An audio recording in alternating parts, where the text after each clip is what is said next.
комикультуре есть знаковые фигуры, которые как бы сильно повлияли на ее развитие. Первая фигура такого плана – это, конечно, Стефан Пермский.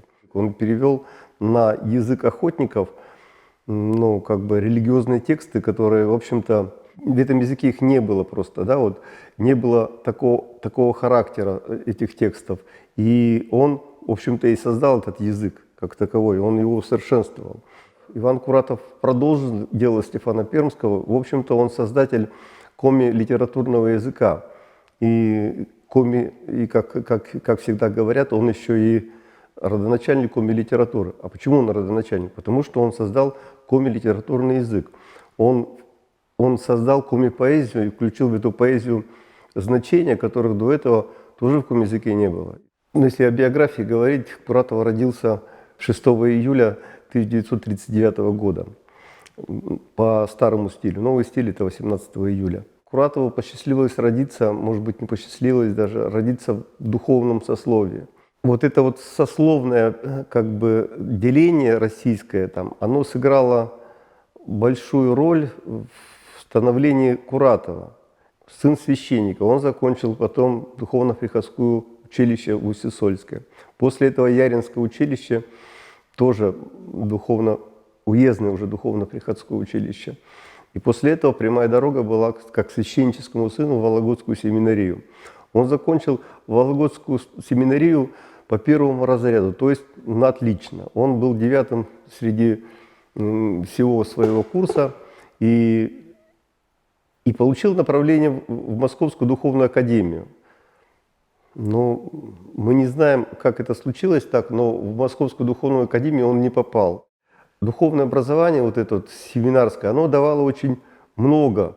Переводили с латыни, с греческого на русский язык, и потом были еще и курсы европейских языков. Куратов в совершенстве изучил немецкий, французский, факультативно причем, да, и он уже тогда начал переводить на коми-язык, допустим, гейны, да, с немецкого языка причем. Куратов, конечно, пытался писать и о Стефане Пермском. Он в Вологодской семинарии еще задумал поэму о Стефане. Но вот посмотрите, что там получилось у него.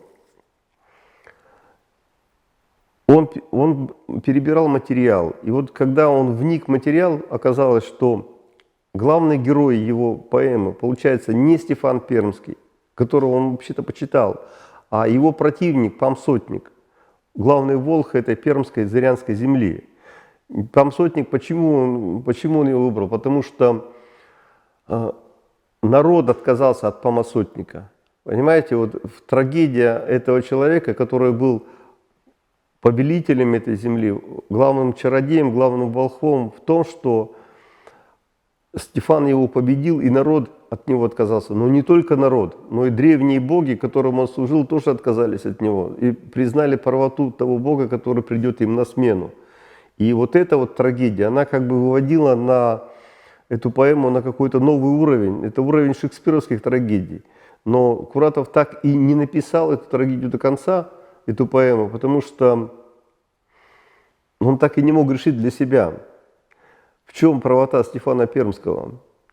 И в чем правота, ведь коми-народу, чтобы принять христианство, пришлось отказаться и не только от Пама, но от своих старых богов и от того отечества, которое до этого было. Ну вот это сложная такая тема, и Куратов поэтому он работал над поэмой долго, даже последние свои годы, но так и не смог закончить ее. Если взять коми-литературу особняком, да, вот откуда-то взялся Куратов. Вот не было ничего, и вдруг Куратов, причем пишет стихи, которые, когда с ними ознакомился, допустим, Юрий Вихман в 1902 году, он был поражен просто, насколько они великолепно созданы, великолепно сделаны и совершенны просто. Вот. Его стихи соответствовали какому-то европейскому, самому высокому уровню поэзии. Конечно, все это закладывалось именно под влиянием русской литературы, а не что-то. Вот он не возник просто так, как перст в пустыне. Он Куратов — это прямое продолжение золотого века русской литературы, только вот в коми-формате, на коми-языке. То есть, в принципе, Куратова можно сравнить с любым из поэтов русской литературы, вот, допустим, той же самой Некрасовской школы. Он вряд ли будет чем-то хуже. Там. В 861 году он возвращается в Вологду и пишет прошение о назначении его учителем приходского училища, духовно-приходского училища в Усть-Сысольске. Ну и, в общем-то, он его и получает. И вот в 861 году он появляется в Усть-Сысольске. Куратов прожил в Усть-Сысольске до 1865 года. Он преподавал, он занимался в библиотеке, повышал свое самообразование. Ведь Вологда дала ему очень многое, конечно, да, в том числе и знание языков.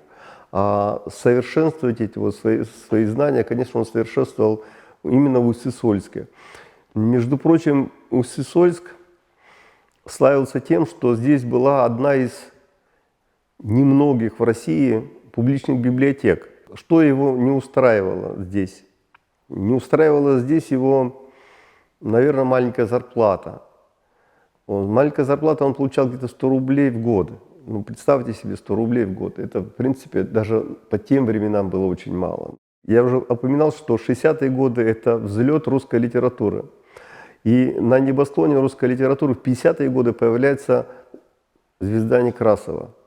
Ну, как бы принято считать, что Куратов очень много взял у Некрасова. В советского периода литературоведения было принято считать Куратова последователем демократического такого направления в русской литературе. Там. Влияние Некрасова на творчество Куратова трудно, конечно, отрицать, потому что темы одинаковые.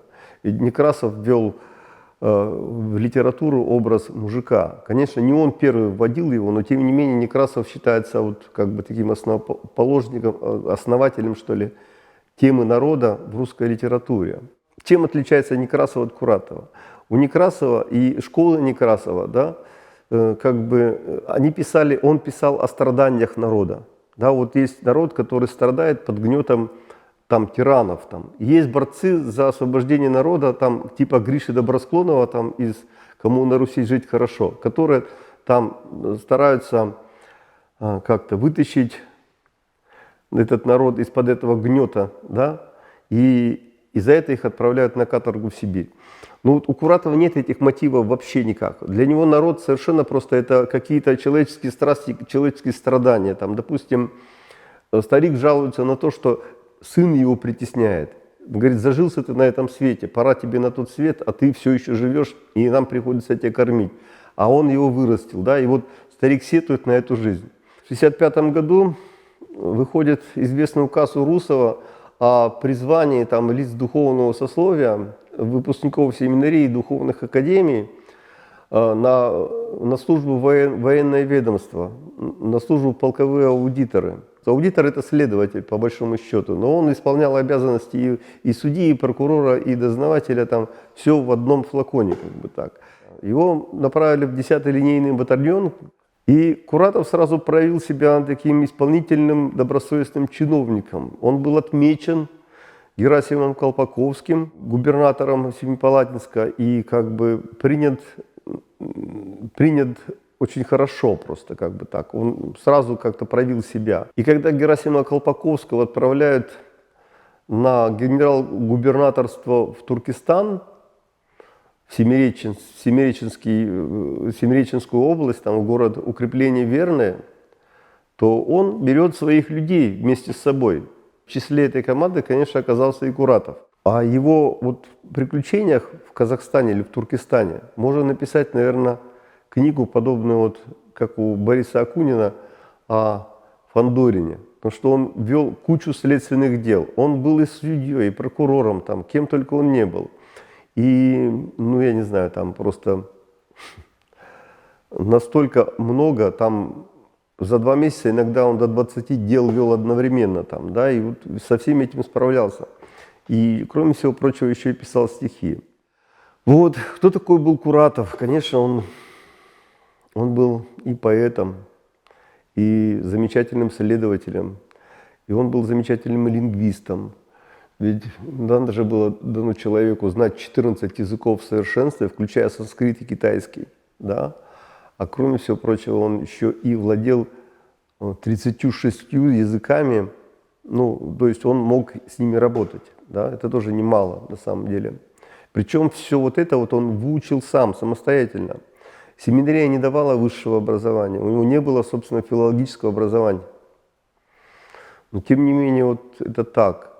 Он всю жизнь писал грамматику. Для чего была нужна грамматика ему? Чтобы вот этот поэтический язык, который он создал, литературный язык, кодифицировать, чтобы он был подтвержден грамматикой. Это было очень важно.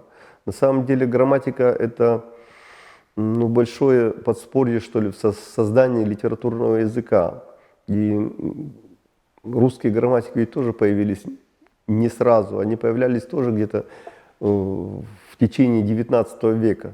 К сожалению, вот эта вот грамматика, которую он создал и которая должна была выйти в типографии, не вышла в связи с его смертью, безвременной его кончиной. Вернее, даже она должна была выйти, но там был поход на Хиву, и, в общем-то, средства, которые были выделены на издание этой грамматики в типографии, видимо, ушли как раз в этот поход. Мы не знаем тоже вот о последних рукописях, о последних его переводах. Он переводил Евангелие от Луки. Видимо, это была задача его перевести на какой язык весь Новый Завет. И начал он с Евангелия от Луки, причем он переводил не с русского синодального перевода, да? не со старославянского, а с языка оригинала, то есть древнегреческого. У него очень много было прозаических вещей, которые он писал, но, к сожалению, они дошли до нас в каких-то отрывках, какие-то маленькие отрывки. Другой бы совершенно взгляд был у нас о Куратове, если бы они дошли до нас целиком. Но, к сожалению, рукописи дошли уже в таком бедственном положении. Такие люди, конечно, рождаются очень редко. Он просто был он был бы гениально просто ученым, но вот судьба угораздила его родиться вот в духовном сословии, а потом перейти просто в это военное ведомство.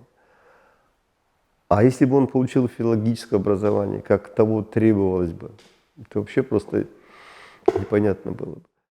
Экспозиция «Жизнь и творчество Ивана Алексеевича Куратова. История открытия его рукописного наследия, изучения его наследия» является центральным пространством литературного музея Ивана Алексеевича Куратова. Основу экспозиции составляют подлинные предметы. Это открытки начала XIX, начала XX века, рассказывающие об учебе Куратова, о его жизни. Это литературно-художественные журналы «Современник» и отечественные записки с использованием коллекций мебели XIX века, мебели священнослужителей из разных домов города Усть-Сысольска и села Каткерос, воссоздана гостиная XIX века. Трагично, можно сказать, печально сложилась судьба библиотеки Ивана Алексеевича Куратова. В нашей экспозиции мы представили 5 книг из его большой личной библиотеки. Они чудом дошли до нашего времени. В зале «Жизнь и творчество Ивана Алексеевича Куратова» представлено очень много интересного и познавательного. И мне кажется, любому из посетителей будет очень полезно побывать в нашем музее, в зале, посвященном Куратову, и многое для себя узнать.